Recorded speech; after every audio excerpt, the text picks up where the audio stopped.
Merci beaucoup.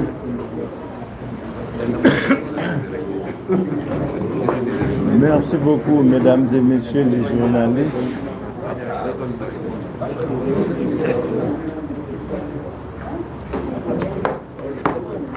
Nous nous excusons des 45 minutes de retard, c'est un peu beaucoup, pour ne pas dire que c'est trop. Et nous vous remercions de votre présence massive. C'est pour nous un plaisir de renouer ces rencontres avec vous en ces moments importants de la vie démocratique de notre pays. Notre collègue, le président Ousmane Sonko et le coordonnateur du PUR, Cheikh Youm, il y a quelques jours, s'était adressé à vous et à l'opinion pour parler du processus électoral et de ce qui se passe dans notre coalition. Vous avez suivi toutes les péripéties du processus électoral. Aujourd'hui, après que nous ayons poursuivi nos stratégies de suivi, de gestion et de contrôle du processus, nous continuons à échanger avec vous et avec l'opinion sur les réalités du moment. Notre mandataire, M. Déthié Fall, poursuivant son travail de vérification, depuis hier, a entamé une dernière phase qui est prévue par le code électoral, c'est-à-dire la vérification des listes. Vous le savez, depuis 2 jours, il y a 2-3 jours, nous avons déjà déposé tous nos recours auprès du Conseil constitutionnel. Le mandataire Déthié Fall s'était adressé à vous à ces occasions-là. Aujourd'hui, nous sommes dans une autre étape du processus électoral qui consiste pour chaque liste à aller vérifier la composition des autres listes. Déthié Fall a fait son travail toute la journée et voudrait partager avec vous ce qu'il a découvert. Donc je lui donne la parole pour qu'il vous expose ce qu'il a découvert au niveau de la situation des listes qui compétissent pour ces élections législatives. Merci, Président.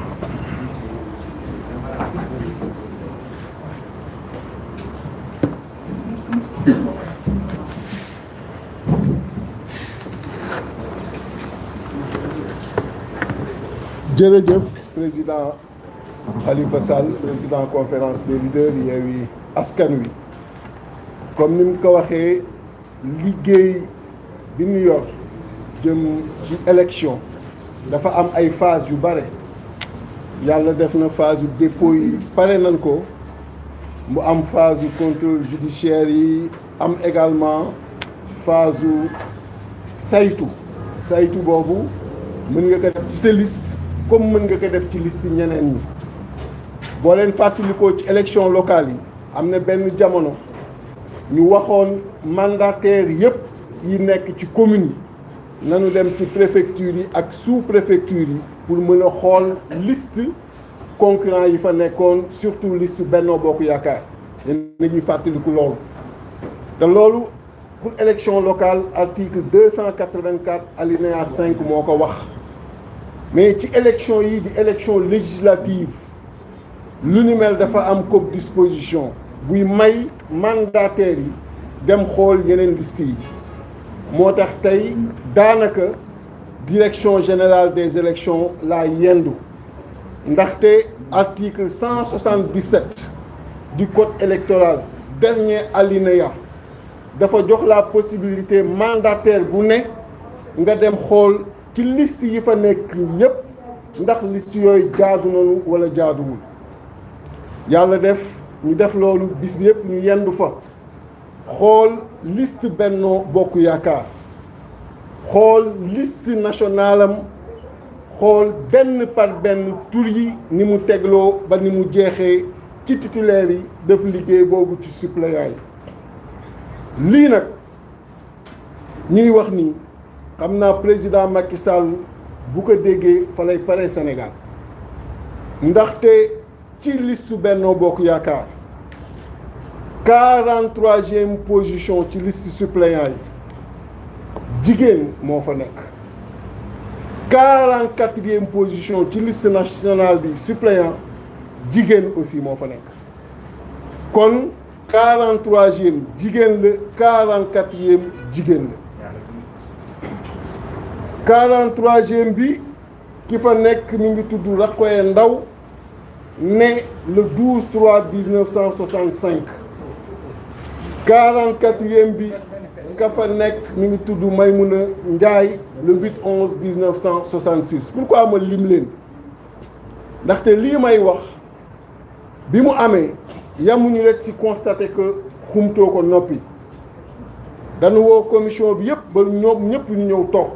Sénat toog, président commission bi toog, direction générale des élections toog, bi ñu gisee ñombe bi ma ni ñi nga xam ni ñoo nekkal Sénat nga xam ni lépp lu ñu déposé dañ ci am copie ma ni leen jox leen ma seen copie ma xool est-ce que seen copie méngoo na ak copie wu direction générale des élections ñu jox ma bi ñu ma joxee ñu teg ñaari copie yi ñoom ñëpp di gis parce que lu amul seede baaxul ñu gis ni effectivement li nekk ci copie direction générale des élections moo nekk ci copie Sénat ñaari jigéen yooyu ñoom ñoo toppante kon loolu je pense que li muy tekki leer na moo tax bi ñu paree ñu ni le président de la commission comme lii am na nañu def PV de constat yàlla def na comme mbir mi dafa ni weñ lim ñu bañaloon bële passé nga xam ni buggul woon def PV recevoir suñuy dossier bi ñu ñëwee bi yoon mu nangul ñu ko ndaxte lépp a leer ñoom ñëpp ñu wan leen ñu génne ma demandé ñu génne ci dossier wu Benno Bokk Yaakaar yi dossier wu ñaari jigéen yi parce que li ñu doon bañ mooy ñu ñëw ni Maïmouna xëy na góor la wala ñu ni tey jii Rokhaya góor la moo tax avant sax ñuy dressé PV bi dama leen indi leen kees bi ñu indi ma génne ñaari dossier wu ñaari jigéen yooyu teg ci taabal yi bi ma leen di woon liste bi ni ñu toppantee ma wan leen en même temps ñaari tur yooyu ku nekk seen référence moo tax nga gis ma am ko nii mu nangu kon ni lii wér na li nii leer na ci la defee PV bi dressé ñu ko bi mu defee PV bi ñu dressé ko ci kanamu Sénat kanamu représentant wu commission bi yëpp kanamu président wu commission bi mu déchargé def ci tampon am signé ko kon na ñëpp xam ni Benno Bokk Yaakaar listam dañ koy rejeté liste nationale am kon amul liste nationale ci élection locale yi ci élection législative yi ñu jëm kon loolu la tey jii nii suñu liggéey bi nga xam ni moom lañ doon def wane preuve à l'appui ak décharge bi nga xam ni moom la ñu defal ci kanamu képp ku fa nekk nga xam ni kenn du mën a tey jii nii dellu si kon bu ñu résumer loolu en français on dira juste qu'on s'est prêté à l'exercice permis par le code électoral comme ce fut le cas lors des élections locales. En son article 284 alinéa 5, il était permis pour tous les mandataires dans les différentes collectivités de se rendre dans les préfectures et sous-préfectures pour vérifier les documents déposés s'ils étaient conformes et vérifier également si les listes donc déposées respectaient la parité et respectaient également toutes les conditions qui avaient été arrêtées au niveau de la loi. Pour les élections législatives, cette même disposition existe en son article L177, dernier alinéa, qui donne la possibilité à chaque mandataire de vérifier toutes les listes et les listes donc concurrentes. On s'est intéressé toute la journée sur la liste de Benno Bokk Yaakaar. On s'est intéressé à cette liste-là. Quand nous avons procédé à la vérification, on s'est rendu compte que sur la liste nationale, à la 43e et 44e position, il y a deux femmes qui se suivent. J'ai donné tout à l'heure leur nom, c'est Rokhaya Ndao et Maïmouna Ndiaye, la première à la 43e et la deuxième à la 44e position. Et quand on s'est rendu compte de ce non-respect de la parité, on a voulu aller beaucoup plus en profondeur en interrogeant les responsables de la Sénat qui étaient présents. Nous avons demandé leurs copies qu'ils nous ont données. Et on a fait la comparaison entre la copie reçue de la Direction générale des élections et celle provenant de la Sénat. Et effectivement, sur ces mêmes positions et sur ces différentes listes, il y a deux femmes qui se suivent. C'est pour cette raison que nous avons demandé devant toute l'Assemblée à ce qu'un PV de constat soit aujourd'hui dressé et qu'il nous fasse une décharge, ce que les membres de la commission ont accepté ce que le président de la commission a accepté. Et nous avons tenu à revenir sur tout ce qu'on a vu. Et pour cette fois, différemment de l'autre jour, il n'avait pas voulu prendre nos documents, encore moins nous faire une décharge sur ce qu'on était venu déposer. Pour cette fois, comme c'était flagrant, et c'était une chose constatée par tous les membres qui étaient présents, il a accepté de nous dresser, de nous décharger le PV que nous avons dressé. Et vous avez ici la signature de la commission, le cachet également de la direction générale des élections qui atteste que la liste proportionnelle, donc liste nationale de Benno Bokk Yakaar, ne respecte pas la parité et par conséquent c'est une liste irrecevable. Ce qui veut dire que Benno Bokk Yakaar ne peut pas compétir, ne peut pas participer à ces élections parce que sa liste est irrecevable. Voilà ce que je voulais dire. Merci beaucoup, Monsieur le Président. Merci beaucoup. Je donne la parole au président Ousmane Sonko.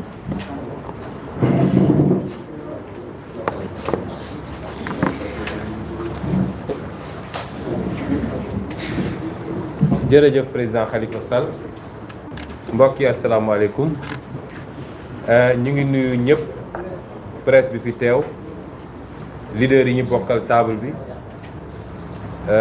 sénégalais yi ñuy seetaan ak fu ñu mënti nekk di tàmbalee sama kàddu ci jaajëfal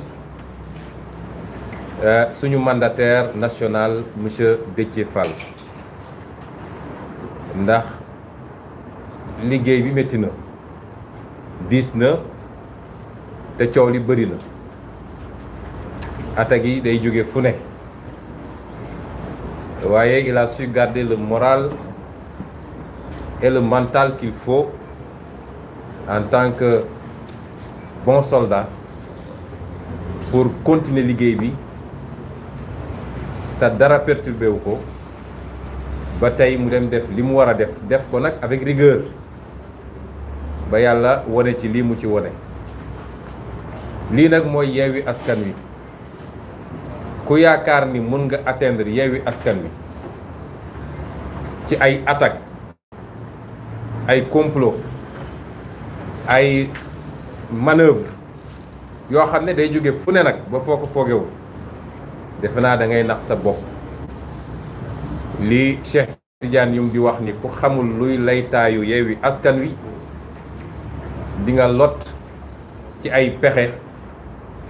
yoo ko nasaxale waaye boo moytul yow sa bopp yaay mujj surux ci pexe yooyu. Yewwi Askan Wi c'est d'abord un esprit te seetlu nañ nag li dese adversaires yi fu ñu féete nag laa wax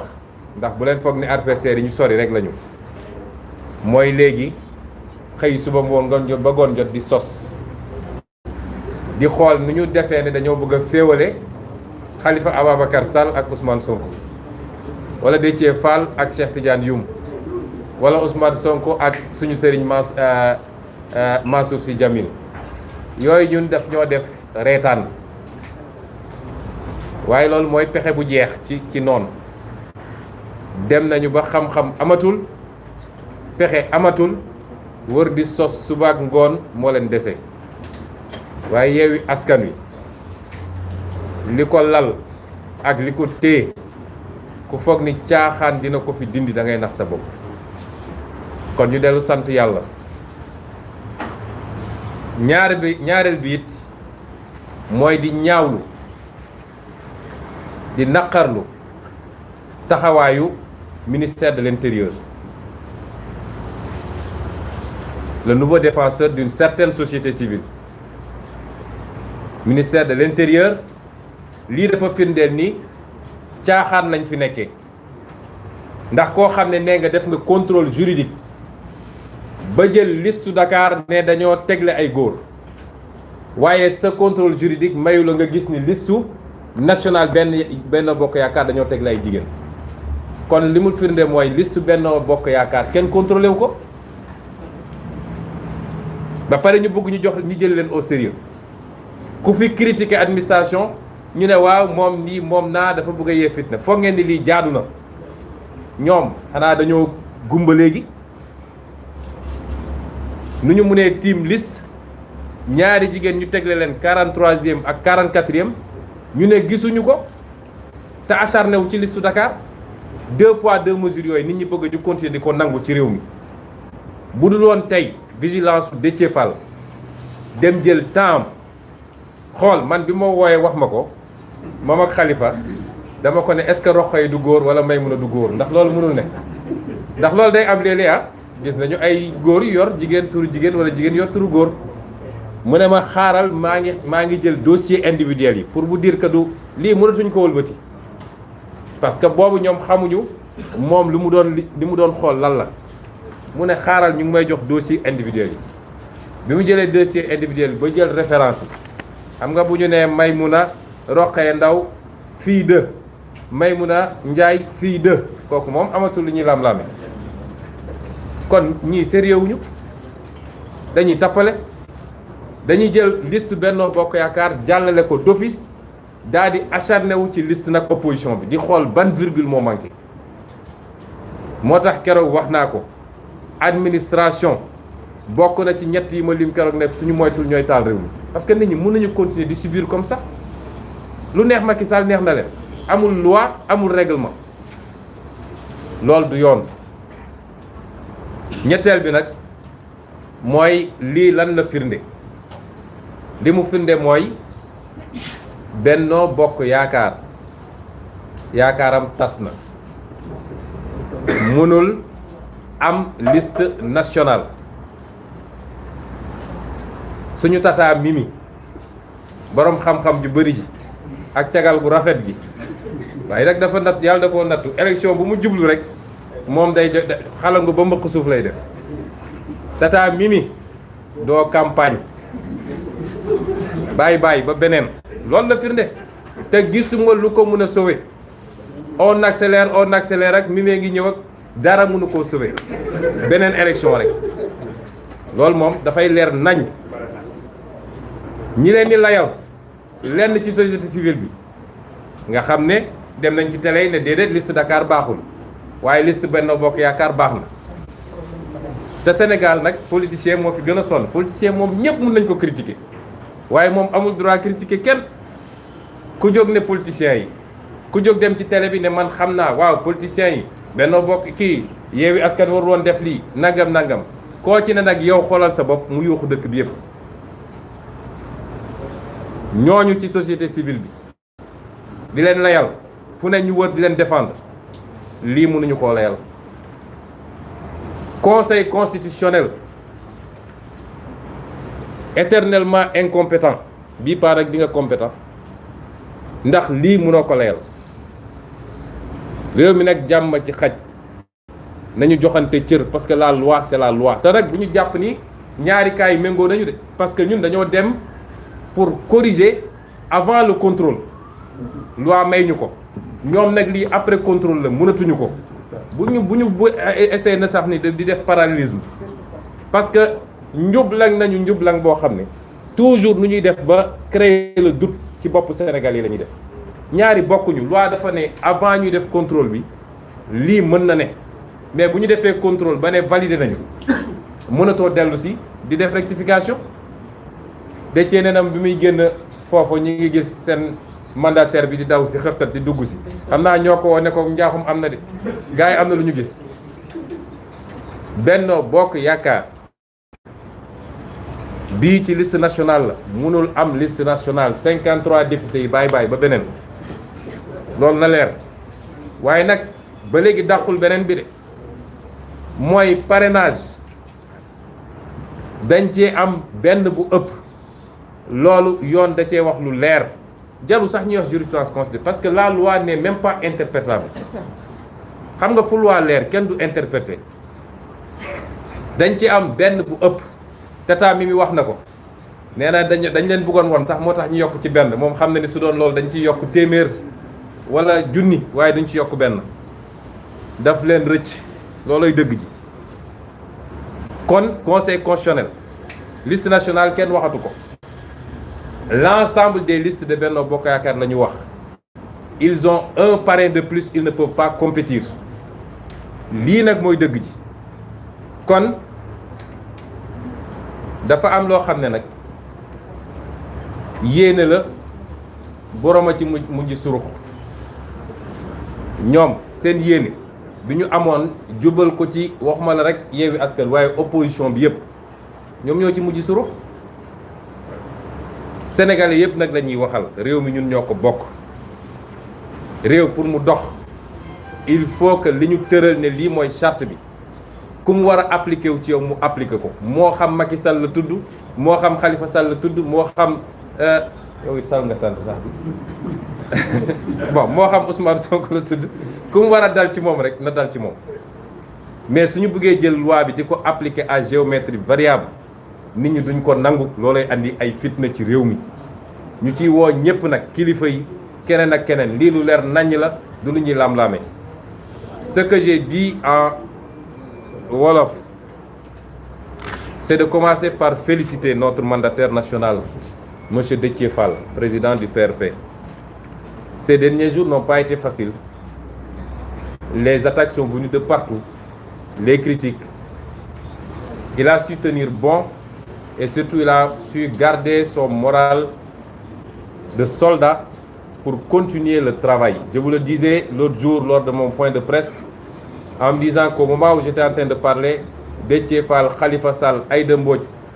étaient en train avec les avocats de travailler à la rédaction des recours qu'on devait déposer au Conseil constitutionnel. Et c'est ça Yewwi Askan Wi. Parce que nous savons pourquoi nous sommes ensemble. Nous savons où nous voulons aller. Les difficultés ne manqueront pas. C'est ça l'œuvre humaine par essence. Mais en aucun cas ces difficultés ne casseront cette dynamique qui est une dynamique qui transcende nos personnes, mais qui est une dynamique qui chemine, qui concourt à définitivement mettre un terme à une façon de gérer ce pays et à faire renaître l'espoir auprès des Sénégalais. Et donc, félicitations Déthié Fall pour le travail et surtout pour la vigilance, parce qu'il a été très vigilant pour faire ce travail. La deuxième chose, c'est de dire, toujours dans ce prolongement, que Yewwi Askan Wi demeure cette flamme, cette étincelle devenue une flamme qui a pu restaurer la confiance, l'espoir, l'espérance même auprès de beaucoup de Sénégalais à l'issue des élections locales. Et cette flamme va continuer à briller de plus belle. Elle va continuer à le faire avec l'ensemble de ses membres, avec l'ensemble des Sénégalais, parce que ce n'est pas une histoire de parti politique seulement. Il ne faut pas qu'on se trompe. Ceux qui votent pour la plus grande majorité n'appartiennent à aucun parti politique. Ils s'identifient à un projet et d'une élection à une autre, cette identification à un projet peut changer. Et nous devons du respect à ces Sénégalais-là, quels que soient nos problèmes et nos contraintes. Et c'est parce que cette flamme est très forte et que nos adversaires, quelquefois même nos ennemis, n'ont plus de solution face à ce rouleau compresseur, que maintenant, depuis quelques jours, c'est la calomnie, c'est l'invention même, c'est le mensonge, excusez-moi du terme, puisqu'ils vont même jusqu'à fabriquer de faux messages WhatsApp, pensant pouvoir nous mettre les uns contre les autres. Il n'y a aucun nuage, même s'il y a des problèmes internes, il n'y a aucun nuage personnel entre les leaders de Yewwi Askan Wi. Il n'y a aucun problème personnel entre l'un ou l'autre des leaders ou des membres de Yewwi Askan Wi. Les gens sont libres d'exprimer leur point de vue, mais ça ne va pas au-delà de cela. Ceci dit, nous déplorons la légèreté, pour ne pas dire la complicité de l'administration chargée des élections, du ministre de l'Intérieur. Venant de lui, d'ailleurs, rien ne nous surprend, et vous le savez. C'est ce qu'il y a de pire dans ce qu'on peut faire comme ministre de l'Intérieur, Antoine Félix Diome. Et c'est pourquoi il est derrière une certaine société civile qu'il félicite d'ailleurs pour service rendu à Macky Sall. C'est ça la vérité. Parce que cette administration s'est acharnée sur la liste de Dakar de Yewwi Askan Wi pendant que la loi nous permettait de faire encore les rectificatifs. Et cette même administration nous dit qu'elle ne s'est pas rendu compte que Benno Bokk Yakaar, à la 43e et à la 44e place de sa liste de suppléants, sur la liste nationale, avait aligné 2 femmes. Cela nous amène à nous poser la question de savoir est-ce qu'ils avaient même regardé la liste de Benno Bokk Yakaar. Et pourtant, ils l'ont validé. Là, ils ont rejeté notre liste de Dakar, refusant ce qui est un déni d'administration. Et nous allons poursuivre cette administration, refusant même aux mandataires la possibilité de déposer un courrier. Depuis quand l'administration refuse de prendre un courrier? Ces gens ignorent-ils si fondamentalement les procédures administratives? Ce qu'ils ont accepté aujourd'hui.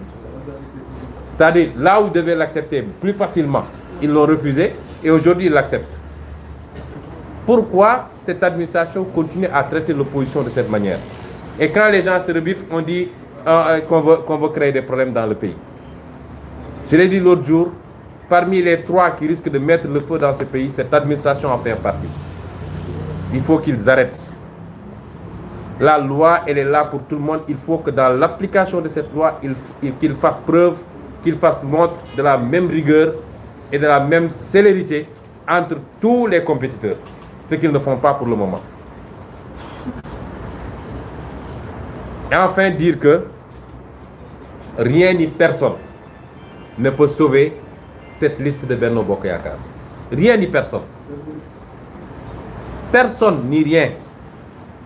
Même Tata Mimi Touré, même les accélérations de Tata Mimi Touré qui ont produit la catastrophe qu'on connaît en 2014 d'ailleurs devant Khalifa Sall. C'est pourquoi Koutia disait on décélère ou on recule. Même ces accélérations ne pourront sauver Benno Bokk Yakaar. Benno Bokk Yakaar ne compétira pas sur la liste nationale. Mimi Touré ne battra pas campagne. Elle qui prétend tout connaître au point de nous donner des leçons sur comment on va faire une liste. Elle, sur sa liste nationale qu'elle est supposée présider, elle ne fera pas campagne et elle a fait montre d'une incompétence que rien ne peut justifier. Et nous disons, ni une partie, je n'ai jamais généralisé, ni cette société civile,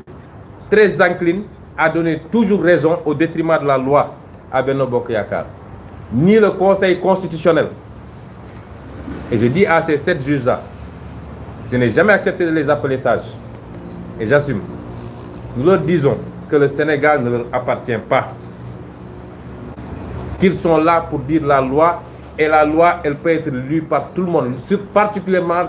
lorsqu'elle ne prête pas à interprétation. Il y a des dispositions, des normes qu'on n'interprète pas parce qu'elles sont limpides. Et celle-là en fait partie. Celle qui dit que si vous faites le nombre de parrains, c'est dans tel intervalle, elle est très claire et ce même Conseil constitutionnel l'a posé comme principe dans une de ses décisions en 2017. En disant que le seul fait que Malick Gakou ait produit plus de parrains que demandé suffisait à invalider sa liste. Ça, c'est la jurisprudence. Je ne vois pas par quelle alchimie ces messieurs et dames viendront en 2022 nous dire que non, le fait que Benno ait déposé plus de parrains que permis leur permettra de valider la liste de Benno Bokk Yakaar. Voilà là où nous en sommes et nous demandons au peuple sénégalais d'abord, parce que nous croyons au peuple. C'est le peuple qui est seul souverain. Macky n'a pas hérité de ce pays. C'est le peuple qui le lui a confié. La souveraineté est l'exclusivité du peuple. Après Dieu, certainement. Nous disons à ce peuple sénégalais, vous êtes les seuls garants de la stabilité, de la sécurité, mais surtout de la sincérité d'un processus électoral. Parce que c'est votre choix qui risque d'être compromis si on permet soit à la justice ou à l'administration de faire un forcing, de violer allègrement les dispositions légales et constitutionnelles pour pouvoir imposer ce que Macky veut. Nous disons également à toutes les autorités de ce pays, parce que ça, c'est pas compliqué à expliquer à qui que ce soit, que nous vivons des moments assez particuliers. Je le disais l'autre jour, nous sommes à la deuxième phase de la ligne droite qui doit nous conduire au départ de Macky Sall dans 18 mois, s'il plaît à Dieu. Et cette deuxième phase, c'était ces élections législatives. Et Dieu est grand. Dieu est immense. Parce que Dieu a dit à Macky Sall, même si tu compétissais, tu allais perdre, mais je ne veux même pas que tu compétisses. C'est ça que Dieu vient de nous montrer. Donc, bye bye Macky Sall. Merci beaucoup. Merci beaucoup, Président Ousmane. Je donne la parole à Madame la Présidente Aïda Mbodj.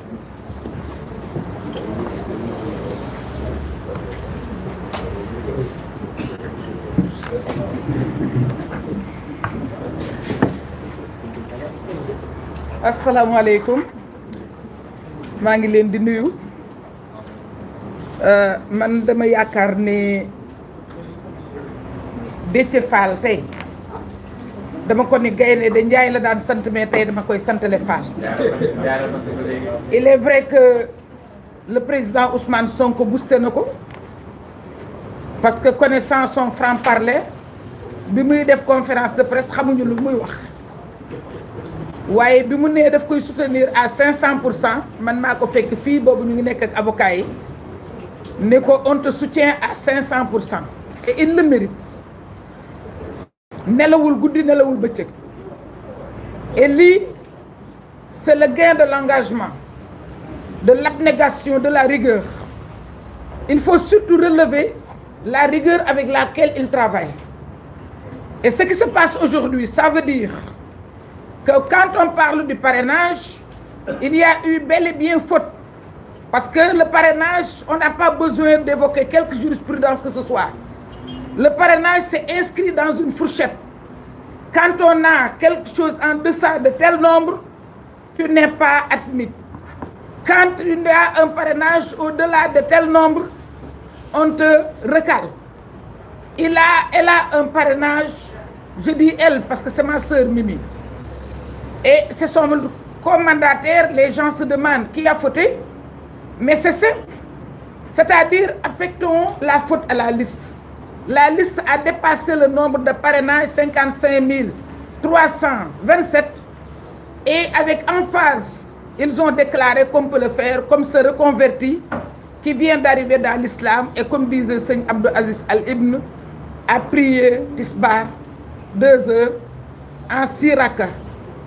en disant qu'il voulait se rattraper. Et en disant avec emphase qu'il a même donné 2 rakas au bon Dieu. Ce n'est pas admis, on lui a tout simplement demandé 4. Donc il ne pouvait pas donner 6. Ce qui se passe aujourd'hui, c'est que le mode alternatif, on nous l'a reproché. Et ça me faisait mal, vous pouvez imaginer ma douleur. Quand on a parlé de Yewwi Askan Wi, et on l'a dit, on avait la possibilité, avant le contrôle juridique, de rectifier. C'était permis, mais on n'a même pas voulu nous concéder cette possibilité. Et les gens qui parlaient, qui disent qu'ils ne sont pas politiques, effectivement, nous refusaient cette faveur.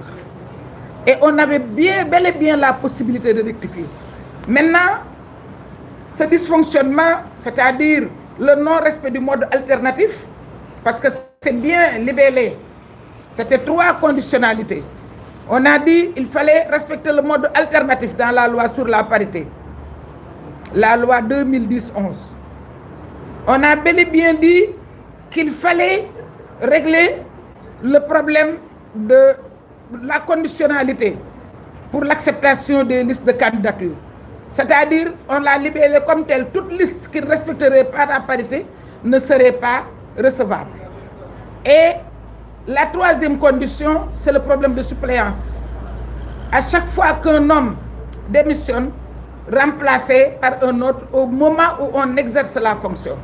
Parce qu'il y avait les cas d'Aminata Tall et d'Aïda Mbodj à l'Assemblée nationale qui avaient quitté leur fonction de député pour aller au gouvernement et on avait vu baisser le taux de représentativité,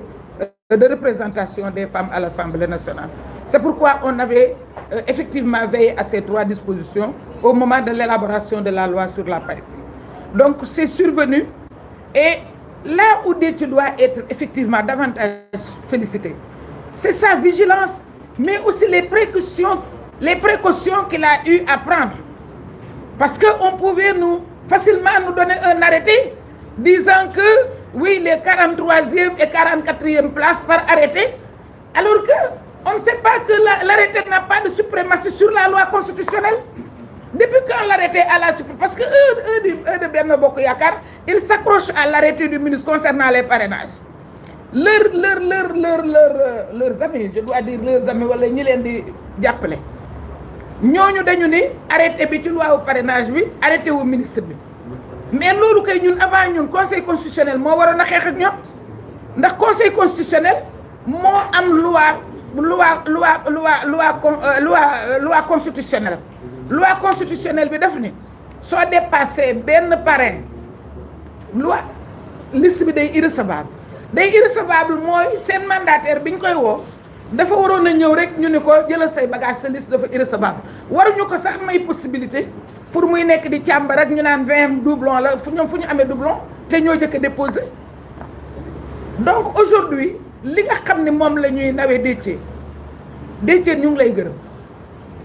véritablement ku liggéey ñu d'accord ne liggéey nga parce que nag wax dëgg yàlla man de amoon naa lu ma naqari torop ndax man defoon naa du ma bokk ci benn coalition ñu koy sikke problème mu parité dégg naa ci lu nekk nag ndax léeg-léeg ngeen attaqué ba seen parité bi ngeen fi indi waaw mais comme que yàlla dogal na ba mu defee fee itam problème mu borom courrier rek ak borom koko yi ñu ne lu waay sàcc na ko wan borom koko yi sàcc koko ñu di ko borom courrier di ko reetaan ndekete moom sàcc na cour gaa yi gis nañ ko mais waxuñu ko dara mu reetaan ba sonn ñu daal di ñëw ne ki sàcc cour yaa ngi nii moom it mu war a wan na cour yi donc borom koko yi amatul benn problème donc vigilance bi nga def mooy balaa ñuy jël benn arrêté ndax ñoom lu leen neex la ñuy defee arrêté yi yëpp nag conseil constitutionnel parce que ñoom ñoo xam ne ñoom ñoo yëpp conseil constitutionnel ndax conseil constitutionnel mënuñu ko reléguer au second plan ba arrêté wu ministre nga xam ne décret sax président de la république nga koy jël mais arrêté boo xam ne ci ministère bi la yem ñu ne arrêté boobu moom moo ëpp daraja loi constitutionnelle loolu vraiment yabaate la te ñoom bu ñu amee ku leen yëpp kooku moo leen yëpp kooku def arrêté bëgg ko def donc yaakaar naa ne lii dogalu suñu borom la nañ ko delloo ci yàlla parce que di reetaane ndekete yow am nga loo toogaale day wane aussi parloo day wane ne bu ñu gënee gasaat sax est-ce que du ñu gisaat leneen est-ce que yow doo delluwaat parce que nag ñii contrôlé wuñu seen liste ñoom dañu acharné wu rek ci liste opposition lu ñaaw opposition bi la lu bon opposition bi la lu correctul opposition bi la ñoom seen liste moo baax moo jaadu moo normal moo am farata amul bàkkaar maa ngi leen di gërëm di leen sant je vous remercie. Merci beaucoup. Voilà, pour vous remercier et conclure, je donne la parole à Cheikh Tidiane Youm. Présidence Jarugo nee na jarugo woon de. waaw ñu ngi leen di nuyu te di on remercie d'abord monsieur le procureur puisqu'on l'appelle affectueusement monsieur le procureur par rapport aux différentes poursuites qu'il a eu à mener lors des élections locales et des poursuites qu'il a gagnées haut la main. Aujourd'hui, il nous a encore fait preuve de sa ténacité, de sa pugnacité et de son endurance. Le processus, il l'a tenu de main de maître. Pendant que la coalition Benno Bokk Yakaar criait victoire, lui, il s'est concentré sur la procédure, sur le processus pour aller jusqu'au bout, pour faire son travail jusqu'au bout en tant que mandataire national. waaye man li ma bëgg wax sax du ci côté boobu li ma bëgg wax ñaari mbir la benn bi moom Ousmane wax na ko sànq moo di li nga xamante ne nii ñàkk sérieux bi nga xamante ne ni moom la ñu relever ci liggéey bi ñu gis au niveau de la direction générale des élections wax na ko sànq lu mel nii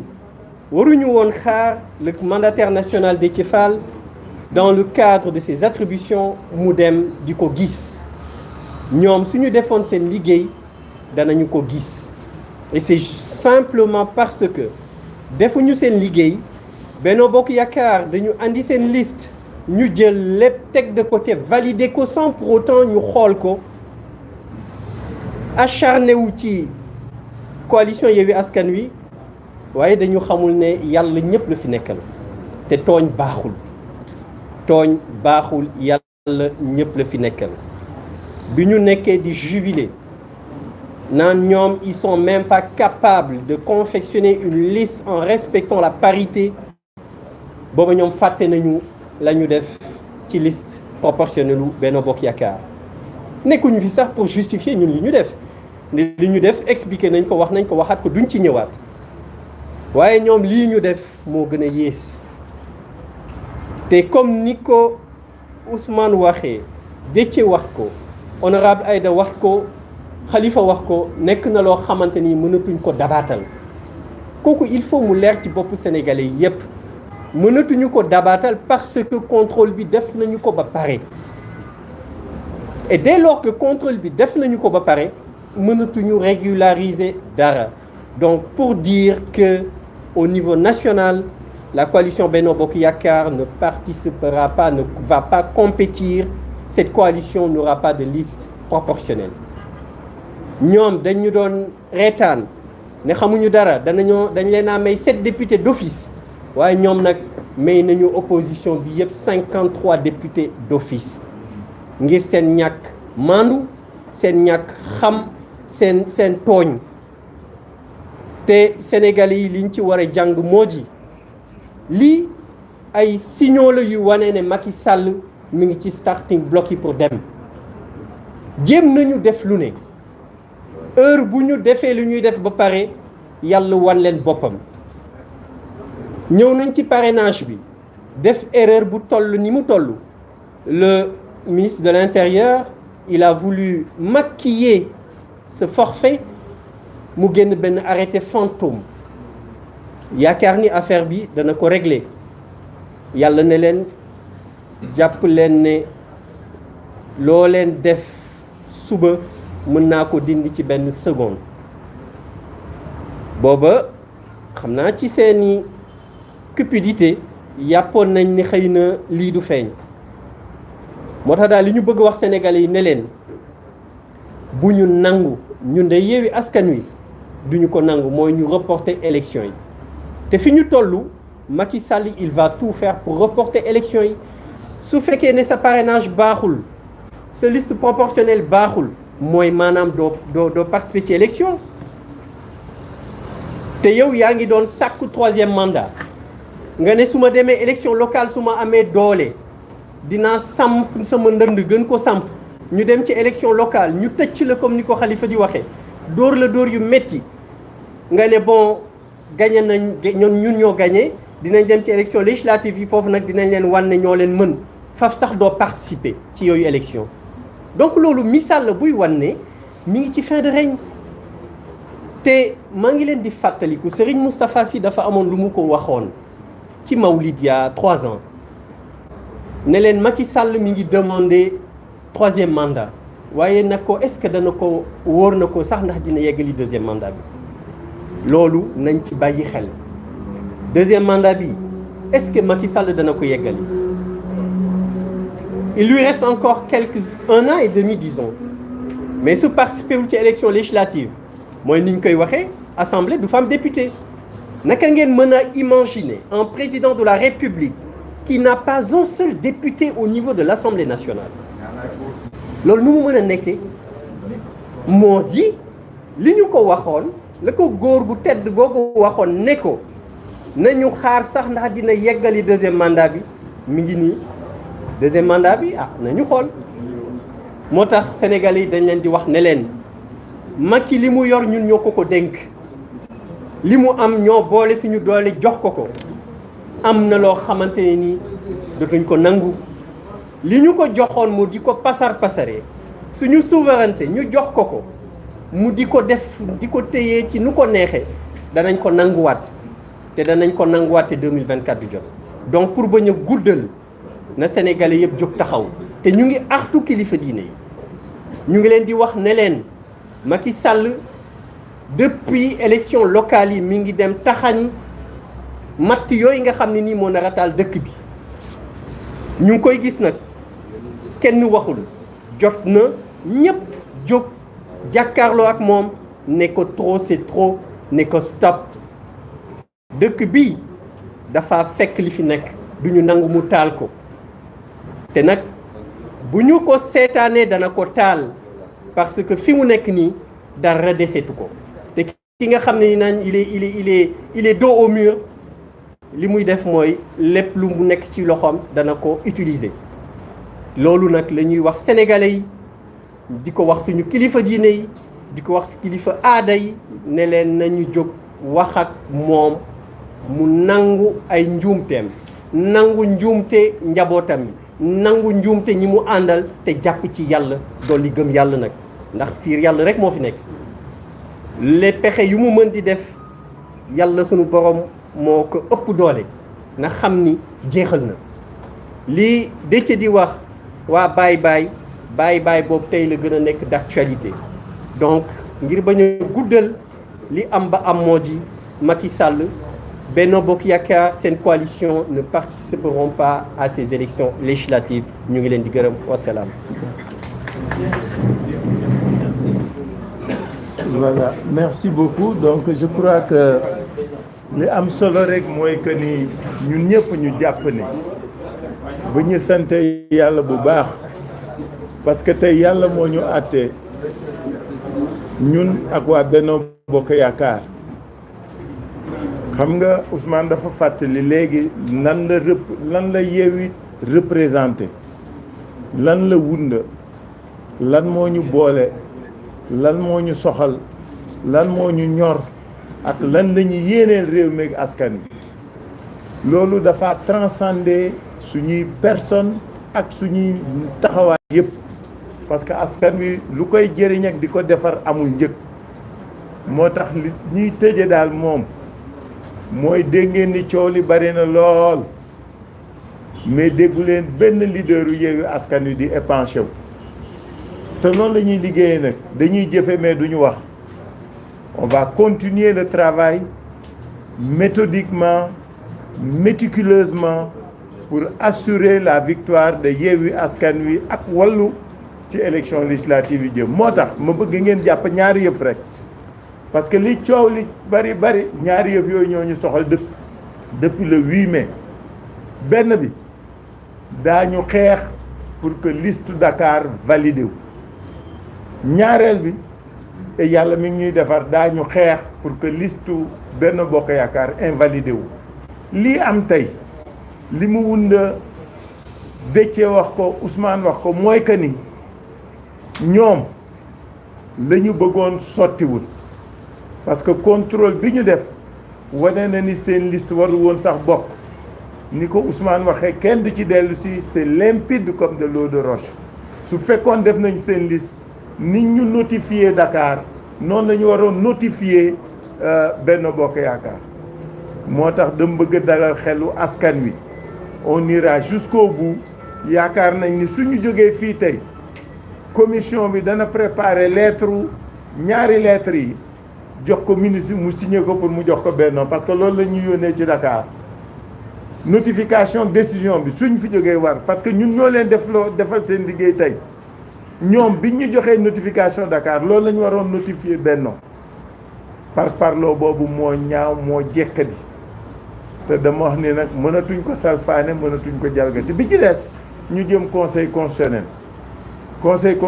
déposé nañ fa ñun ñaari recours benn bi pour validation liste de Dakar bi ci des pour invalidation liste Benno Bokk Yaakaar ngir parrainage looloo ñu soxal daañ ci continuer résolument de manière déterminée sans wax sans coow ñu sant yàlla bu baax nag sant yàlla bu baax parce que lu dul dëgg du yàgg te xamoon ni ñun ak ñoom yàlla moo ñuy àtte maa ngi leen di gërëm di leen sant.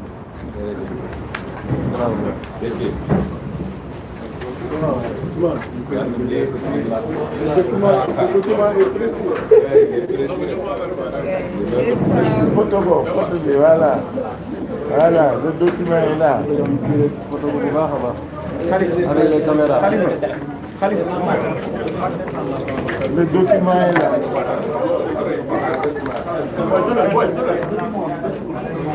Attendez.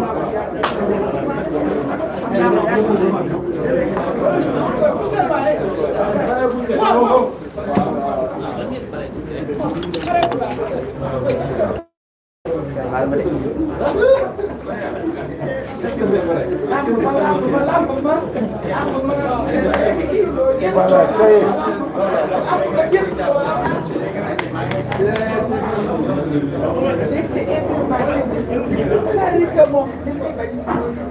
Ça y est. Merci beaucoup.